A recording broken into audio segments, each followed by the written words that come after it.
So you were planning a well-deserved vacation when Sully crossed your... Yeah. Show business all the way. Show business gets in the way of everything. Pregnancies, one of my, I could go through and tell you, like in one movie, here I only have 3 kids, and in this next scene I now have 4 kids because one was born, in between shooting one thing or another. Life gets in the way. I had worked, I had put my head down and plowed through an awful lot of great stuff. I'm certainly not complaining, but I knew that I was tired, and had in my head, a period of non-activity. But as is often the case, something comes along, and none of it is about business reasons. That's not what you work through.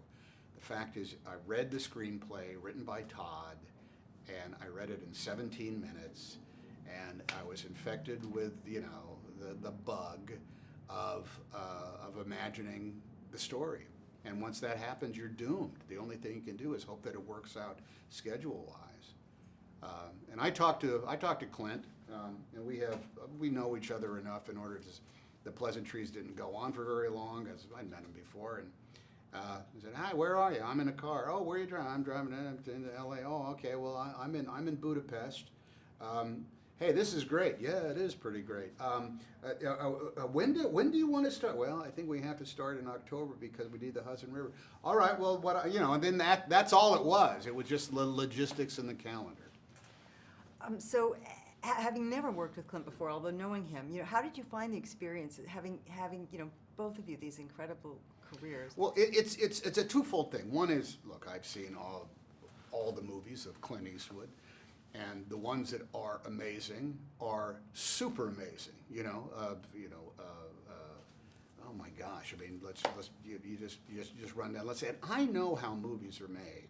So when I see them and I see what Clint has done with a minimum amount of fuss, and at the same time with every cinematic trick that exists, it's quite astounding. Just from a fan of making movies. Then him as an actor, I mean, geez, he's got some pretty iconographic performances, films. That's one side of it. So fan and coworker. That's one aspect. The other side is I made a survey of people who had worked with Clint. Say, so what's the deal? Are the stories true? Do you only get one take? Do you not know sometimes when the camera's rolling? And they all said, and rightly so, it's like, there's not a lot of takes, but there's a lot of coverage, which means that you have 7, 8, 9, maybe even more opportunities to do what you want to do in a scene.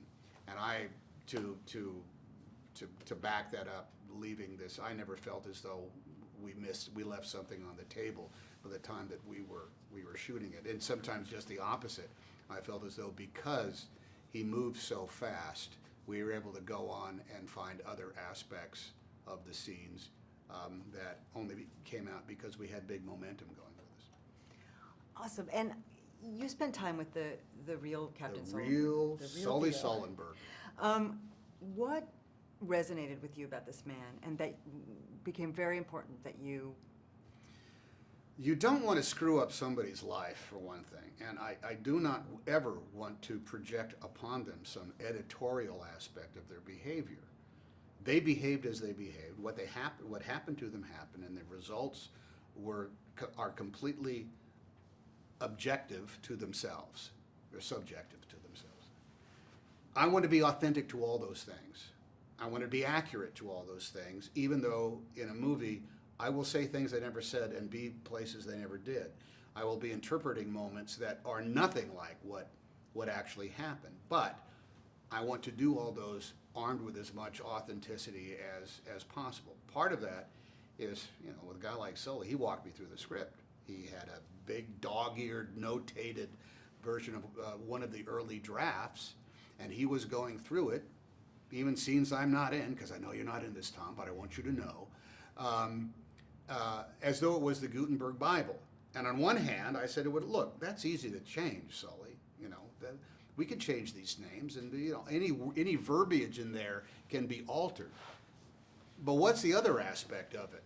What is the stuff in here that is editorial, or what's the word I'm looking for? Is it objective or it's subjective moment examination of what went on? That's the stuff that's more important.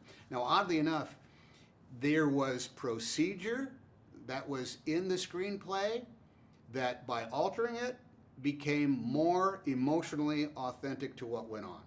There were other things to it that were just slapped in for the sake of it. Like, for example, Jeff Skiles has never had a drink in his life.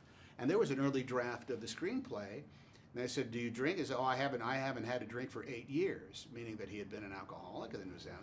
No, he didn't. So he was like, "You can't say that Skiles was ever." And I said, "Well, then it's out." And he goes, "Oh, all right." So knowing how it works and knowing what we're going to have to do it sooner or later, I felt that was my job in order to weigh the differences in between with him and himself. And there was some stuff I said, well, you might have to fight with Clint on that, or I don't know how key that is to what Todd wrote. But by and large, all of it was in order to get to this place in the film, in the relationship that I had with Sully, me and him, is what I wanted. I wanted the jungle drums to be beating. I wanted to hear the same drums that he heard. And whether or not we did that or not is open to interpretation. But between his book, you'd have to ask him, how authentic. I don't know if we did everything exactly perfectly, but the big aspect, because his book does not have the period of time of waiting for the NTSB hearing or the results of it. And I said, why isn't it in the book? And he said, because it hadn't happened yet. He had written the book before that happened.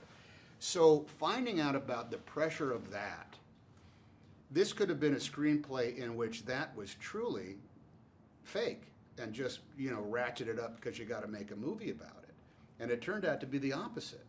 It was actually much more emotional for Sully, the 18 months that he spent. The only thing we did is we compressed it so you don't really know how much time went between the two. But that ended up being even more so than what Todd wrote. But the good news about that is that you carry that around inside your head. It's not something that you don't place placards right next to it. You just do it.